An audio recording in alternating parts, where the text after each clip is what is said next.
Right now, I want to talk about beef, horse products, and all the rest of it, processed food products.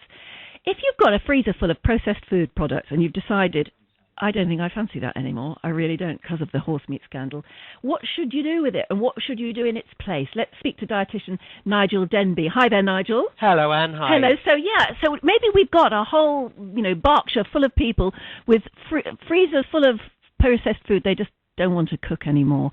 They should maybe learn to cook stuff from scratch. Well, that's a good start, but of course you've got to think what you're going to do with what you've already bought. And the first thing I would say is get back to where you bought it from, ask for a refund, and I think most retailers now are accepting that their customers just don't want to take the risk with pre-prepared meat products, and understandably.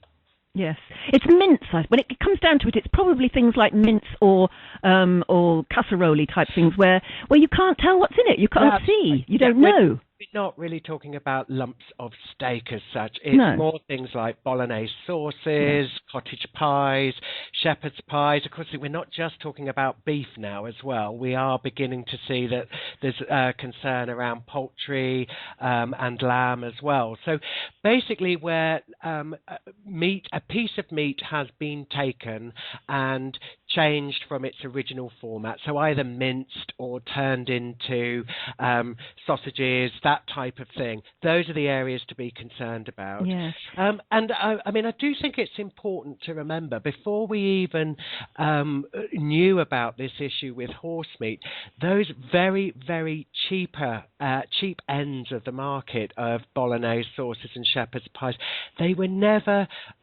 super high quality beef products. Things like burgers where you could buy 8 for £1. Maybe you should always have thought, what's in this? There is a lot in the old adage of you do get what you paid for. And yeah, absolutely. The mince that was produced to make those 8 burgers for £1 wasn't produced in a way that any of us would find particularly attractive if we really got down to the nitty-gritty.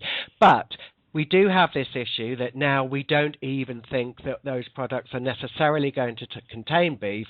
And if you're worried, take them back, get your money back, and then buy meat that you can actually recognise over the counter. Go to your butcher, either over the counter in the supermarket, go to your local butchers and buy your mince there, where it's much, much easier to trace where it actually came from, and get some really, really simple recipes. You can download them free of charge from grubforlife.org.uk. Cook in batch and then freeze your own burgers, your own bolognese. It's actually quite easy. What's that website again? It's grubforlife.org.uk. And there are 3 recipes there, just ordinary bog standard, I was going to say, recipes for what to do with. This is totally easy, tried and tested family recipes.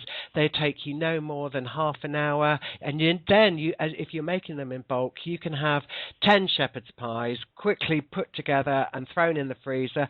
You never know, you might never actually go back to the budget ranges again. Nigel Denby, thank you very much indeed.